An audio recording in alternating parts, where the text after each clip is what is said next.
सबसे पहली बात, ठाकुर जी कितना प्रेम करते हैं गैया से। एक प्रसंग आता है ब्रज लीला में कि ठाकुर जी गैया चराने की जिद कर रहे थे यशोदा मैया से। तो यशोदा मैया बोली, लाला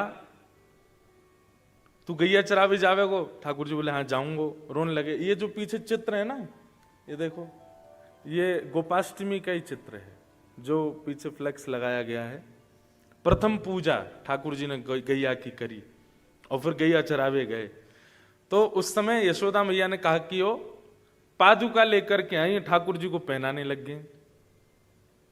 ठाकुर जी बोले, मैया जी कहा कर रही है? तो मैया बोली, लाला तू गैया चरावे जावेगो, कहीं तो को कांटे नहीं लग जाएं, कंकड़ नहीं लग जाएं, तेरे पाम बड़े कोमल हैं, पामन में कोई निष्ठुरता नहीं आ जाए, या हमारे तो को पादुका पहना रही हूं। सो ठाकुर जी गैया के पाम गिनने लगे, 1 2 3 4 5 6 7 8। मैया इतनी पादुका और मंगवा। मैया बोली, काहे को? बोले, मैं गैया चरावे जाऊंगा, मेरे पामन में कांटे लग जाएंगे, कंकड़ लग जाएंगे, जे गैया भी तो चरवे जामेंगे, इनके पामन में लग गए तो मैया इनके काजे पादुका मंगा दे। यशोदा मैया जोड़ते ऐसी, लाला जे गैया हैं, जे जानवर हैं, इनके पामन में पादुका थोड़ी पहनाई जाए, पादुका तो मानव पहने। जैसे ही ठाकुर जी ने ये बात सुनी, रोने लगे, पृथ्वी पर गिर गए, सिर पटकने लगे, जोर जोर से रोने लगे। नंद बाबा ने आके शांत कियो, दाऊ दादा शांत कर रहे हैं, रोहिणी मैया शांत कर रही, पर ठाकुर जी शांत नहीं हुए। शाम हो गई, ठाकुर जी रोते ही जा रहे हैं, रोते ही लाल पड़ गए ठाकुर जी। अभी तक किसी को यह भी नहीं पता कि रो क्यों रहे हैं। जैसे तैसे शांत भये, पूछी, लाला तू रो काहे को रोए? ठाकुर जी बोले, मैया तेने गैया ते जानवर क्यों कही? जी गैया जानवर है, बेचारी चरवे जावे, चर के दूध बनावे, दूध बना के हमें पिवावे, तोए पिवावे, बाबा पिवावे, पूरे घर खानदान में हमारे सब जगह दूध घी दही आदि से ही भोजन हेरो है। और वो गैया जो इतनो सब हमारो घर को पालन करे, वाकू तू जानवर कह रही है? मैया अगर गैया जानवर है तो तू भी जानवर है, क्योंकि मैंने तेरो दूध पियो है। यशोदा मैया ने दोनों कान पकड़े और कही, आज के बाद जानवर नहीं बोलूंगी। तब शांत हुए ठाकुर जी। इतना प्रेम जिस गाय से ठाकुर जी करते हैं, उसको मार के खाने वाले व्यक्ति की दुर्गति इस मंच से बताने की हमारी स्थिति नहीं है, इसलिए हमने केवल एक लीला सुना दी है। लेकिन क्या करें, दुर्भाग्य है भारत में भी अब होता है। अब क्या, कहां तक बचेंगे उस चीज से? पर इस दुर्भाग्य का कारण हम सबको सहना पड़ेगा। इसलिए भैया कम से कम इस चीज से तो बचा जाए। गौ मांस, गौ विक्रय नहीं होना चाहिए। तो ये कुछ भाव थे। कल हमारे पास 2 प्रश्न और आए थे, पर हमारे पंडित जी ने दोनों प्रश्न खो दिए। अब वो मिल नहीं रहे, कहां हैं? अब कल तो कथा है नहीं, मैं कैसे बताऊं? तो फिर कभी कोई भाव लगेगा। या फिर आप एक काम करो, मुझे प्रश्न तो याद नहीं है, कथा सुनो, हो सकता है आज उत्तर मिल जाए। कितनी भक्ति की चर्चा हो गई हमारी? कितनी भक्ति हमने सुन ली? 5। श्रवणम कीर्तनम विष्णु, स्मरणम पाद सेवनम, अर्चनम। कल यहां तक हम लोगों ने सुना था।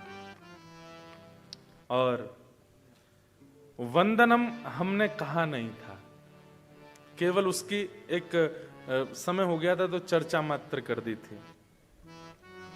वंदनम, वंदना, वंदनम में अभी आप क्या करते हो? अभी आप श्रीमद् वल्लभाचार्य जी के द्वारा रचित मधुराष्टकम सुनाते हो ठाकुर जी को।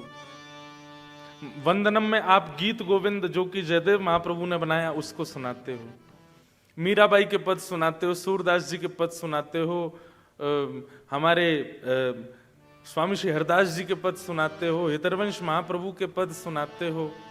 अभी वंदनम आप जो पूर्वाचार्यों ने की है वंदना, उसी वंदना को आप कॉपी करके ठाकुर जी के आगे कर देते हो, उसमें नवीनता नहीं है। प्राचीन भावों को ही आप निवेदित कर रहे हो, पर इसका मतलब यह नहीं करना नहीं है, करिए।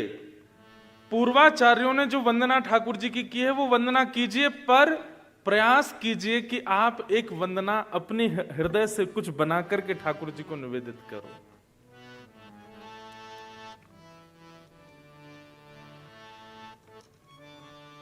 हमने श्री राधारमण लाल जी की एक वंदना की,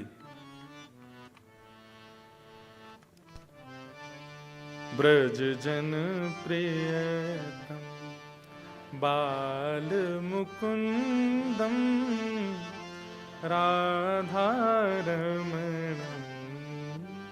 हरे हरे राधारमणम हरे हरे केसर तिलकम कृष्ण वरणम केसर तिलकम कृष्ण वरणम राधारमणम हरे हरे राधारमणम हरे। बहुत ध्यान से सुनिएगा, ये वंदना लिखने के पीछे कारण क्या था आज बताते हैं। हम श्री राधारमण जी बचपन से दर्शन करने जाते थे, पर राधारमण जी को स्पर्श करने का अधिकार नहीं है, वो तो गोस्वामी बालकों को ही है। मन में बहुत आता था कि कैसे करें, क्या करें कि श्री राधारमण जी को एक बार छू के देख लें कैसे हैं हमारे लाल जी। मन में सदैव ये चिंता सी एक बनी रहती थी कि इस जन्म में तो ठाकुर जी ये संभव होगा नहीं कि आप हमको स्पर्श को मिल जाओ। हमारी सबसे बड़ी जो बहन है, 3 बड़ी बहन है, उनमें सबसे बड़ी बहन का ब्याह राधारमण जी के गोस्वामियों में ही हुआ। तो हमारे एक भांजे और एक भांजी, तो जो भांजा है अब आगे चल के वो भी गोस्वामी है, वो राधारमण जी को छूता, हम तो उसके हाथ ही छू लेते हैं। मैंने भैया तू कल राधारमण जी को छुएगा, उनके चरण स्पर्श करेगा, उनके गाल छुएगा, उनके हाथ छुएगा, तेरे हाथ ही हम छू लें, ऐसी भावना आती है उनको देख के। लेकिन मन में एक संतोष नहीं था, ऐसा क्या करें कि राधारमण जी को कैसे तो स्पर्श हो।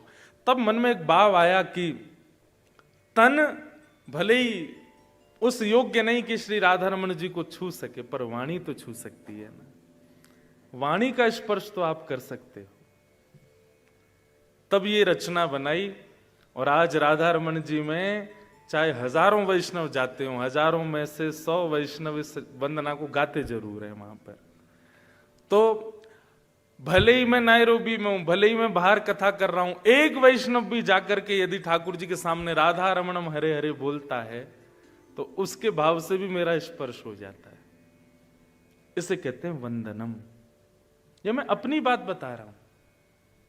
और एक बात याद रखिएगा, भक्ति मार्ग में जब आप प्रकृष्ट स्थिति को आओगे, विशेष स्थिति को आओगे, तो आप वंदनाएं लिखने लगोगे। आपकी रचनात्मक स्थिति अपने आप बनने लगेगी। ये किसी से सीखा नहीं जाता, सिखाना नहीं पड़ता है। ये एक प्रकार का प्रमाण है कि आपकी भक्ति अब ठाकुर जी को प्रिय लग रही है, इसलिए आपके चित्त से अपने आप भाव कविता के रूप में निकल रहे हैं। तो वहां पे जो आयोजक थे, 4 दिन का सत्र था, तो उन्होंने कहा, मैंने कहा क्या सुनना है बताइए, तो बोले वृंदावन महिमामृत, वृंदावन रसामृत। तो स्टेज बजाने से 2 घंटे पहले हम, प्रेम जी, सागर जी, हम तीनों ही बैठे थे। इस मंडली तो बड़ी है भारत में, लेकिन हम 3 ही बैठे थे।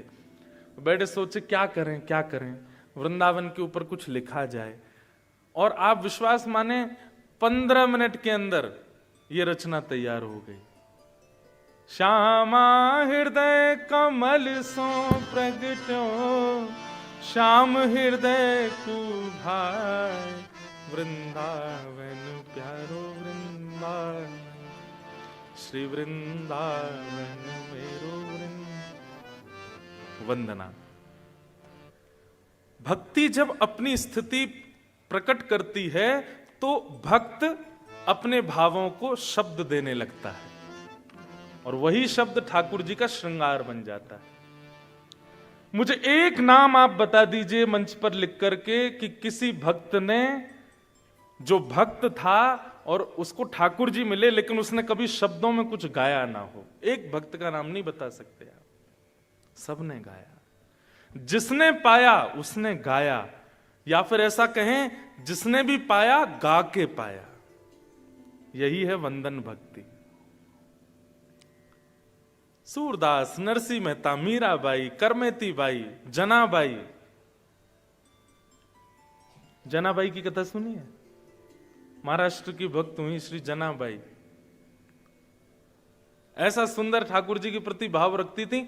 आप आषाढ़ की एकादशी के दिन अपने माता पिता के साथ गई पंढरपुर। आषाढ़ की एकादशी सबसे ज्यादा भीड़ होती है पंढरपुर में, और जानबूझ करके भीड़ में अपने माता पिता का हाथ छोड़ दिया ताकि मैं खो जाऊं। कैसी भक्त हैं। छोटी सी जनाबाई, माता पिता तो व्याकुल हो गए, कहां गई हमारी जना, कहां गई। और जैसे ही माता पिता खोए जनाबाई नाचने लगी, अब मैं अकेली हूं, अब राधे राधे बोलो ना। छोटी सी 9 साल की 8 साल की जनाबाई भीड़ में 3 दिन तक ढूंढते रहे माता पिता, जनाबाई मिली नहीं, इतनी भीड़, माता पिता छोड़ के चले गए। लेकिन जनाबाई बड़ी प्रसन्न थी। मुझे बहुत अच्छा लगता है, पंडरीनाथ भगवान के कितने भी भक्त हैं, हमारे विट्ठल भगवान ऐसे खड़े हैं। कभी जाइए महाराष्ट्र में, दर्शन कीजिएगा, बहुत सुंदर ठाकुर जी हैं। एकमात्र ऐसा मंदिर है भारत में जहां प्रत्येक दर्शनार्थी को गर्भगृह में जाके ठाकुर जी को अंक में लगाने का, अंक में भरने का अधिकार है। सब ठाकुर जी को गले लगा सकते हैं।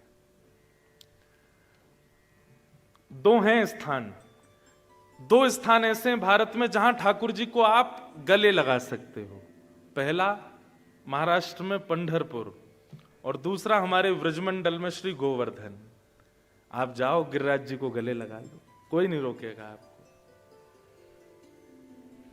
बाकी आप कहीं गले लगाने के लिए गए तो हो सकता है परम पद पई हो, परम पद ही हो जाएगा। एक जगह और था जगन्नाथपुरी में, परंतु फिर शंकराचार्य भगवान ने कहा कि लोग बाग जाने क्या खा के पी के कैसे भी आते हैं, और कई बार विधर्मी लोगों को जब पता चलता है कि भाई ऐसा कोई नियम है कि भीतर गर्भगृह में कहीं वो दूषित भाव से या कुछ उपद्रव करने ना आ जाए, इसलिए बंद कर दिया। तो जनाबाई खो गई। तभी श्री नामदेव जी महाराज उनको अपने घर ले गए। एक दिन बैठी थी चंद्रभागा के तट पर, तो उनको घर ले गए। घर जाकर के रहने लगी, खूब आनंद करती थी जनाबाई।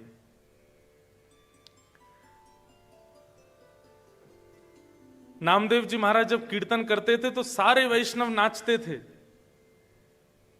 और जनाबाई उन वैष्णवों को नाचते हुए जब देखती, तभी उसको क्या दिखता, पीतांबरी पहने। आहा, कैसे हैं पंडरीनाथ, सुंदर ते ध्यान उभे विटेवरी। कोई महाराष्ट्र का बैठा है क्या यहाँ पर? हैं, बैठे हैं, मराठी आती पंढरपुर से? कौन है आप? पंढरपुर से? अरे कर कटावरी थे बुनिया, सुंदर ते ध्यान उभे बिटेवरी, सुंदर ते ध्यान। हमारा बहुत मन लगता है पंढरपुर में, इतने प्यारे ठाकुर जी हैं। तो जैसे ही देखा जनाबाई ने कि वैष्णव कूद कूद करके नृत्य कर रहे थे, और तभी पीतांबरी पहने, मत्साकृत कुंडल लटके हैं, सुंदर शीश पर मुकुट है, और मधुर मुस्कान के साथ ठाकुर जी नृत्य करते हुए आ रहे हैं, नाच रहे हैं। जनाबाई को नित्य दर्शन होता था श्री पंडरीनाथ जी का कीर्तन में। जनाबाई कभी मंदिर नहीं जाती थी। सब लोग बोलते थे, ए जना तू मंदिर क्यों नहीं जाती? बोले मैं क्यों जाऊं, रात में कीर्तन होता है, विट्ठल यहीं आ जाता है, मैं यहीं देख लेती हूं उसको। सब लोग बच्ची जान करके सोचते थे कि जना ऐसे ही बोलती है। लेकिन एक दिन एकादशी थी, एकादशी के दिन भयंकर भीड़ होती है पंढरपुर में, और पूरे दिन ठाकुर जी खड़े थे सुबह से रात्रि तक। आज जनाबाई मन में सोच रही थी, आज कीर्तन में पंडरीनाथ नहीं आने चाहिए। क्यों? बहुत थके हुए हैं, यहां आएंगे नृत्य करेंगे और थक जाएंगे। लेकिन ठाकुर जी आ गए। तो जैसे ही ठाकुर जी आए तो जना दौड़ी दौड़ी गई नामदेव जी से, बोली कीर्तन बंद कर दो। नामदेव जी बोले क्यों? पंडरीनाथ आ गए, बहुत थके हुए, आप कीर्तन करोगे तो वो नाचेंगे, और वो नाचे तो उनको दर्द होगा पैर में, थक रहे हैं बहुत ज्यादा। सब बोले ये ऐसी बोलती है, चल बैठ जा। लोगों के पास गई, नाचो मत, तुम नाचोगे तो पंडरीनाथ भी नाचेंगे, उनके पैर में दर्द हो जाएगा। लेकिन किसी ने जनाबाई की बात नहीं मानी। जब कीर्तन विश्राम हुआ, दूर बैठी जना जोर जोर से रोने लगी। अरे कोई जाके मंदिर में पुजारियों को बोल दो घी की मालिश कर दें, पैर में इत्र लगा दें, आज पंडरीनाथ बहुत थक गए हैं। लेकिन जना की बात कौन समझे? अर्धरात्रि का समय, जना रोते रोते रोते सोच रही है, आज मेरे पंडरीनाथ विट्ठल के पैरों में दर्द हो रहा होगा। तभी देखते हैं कि द्वार पर साक्षात पंडरीनाथ आ गए, और जनाबाई के सामने आकर के अपने दोनों पैर उसकी गोद में रख दिए। बोले ले दबा पैर, बहुत रो रही है सुबह से, दबा ले, जितनी मेरी थकान सब दूर कर दे। और जनाबाई ने ठाकुर जी के चरण, मुझे इतनी प्रिय लगती है जनाबाई के भाव। ये सब कहां से प्रकट हुए हैं? ये नवदा भक्ति जिनके चित्त में है वहीं से प्रकट हुए हैं।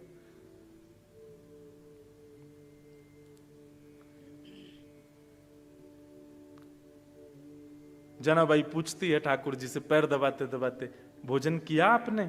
छोटी सी है और क्या पूछ सकती है, छोटे बच्चे ऐसी बात करते हैं।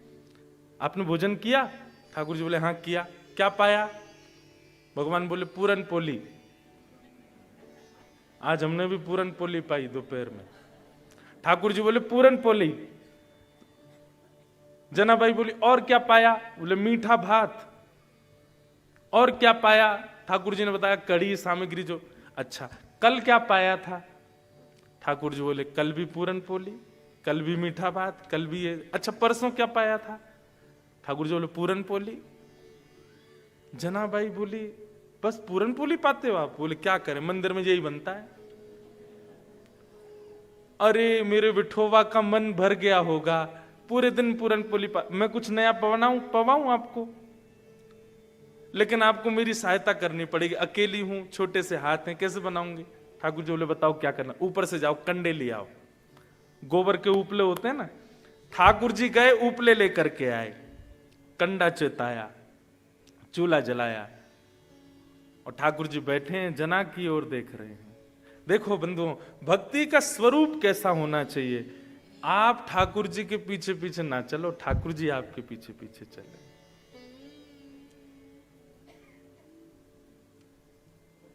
कहां जना देखती है ठाकुर जी को, पर आज जनाबाई भोजन बना रही है और ठाकुर जी उसकी ओर देख रहे हैं। इसका कैसा भाव?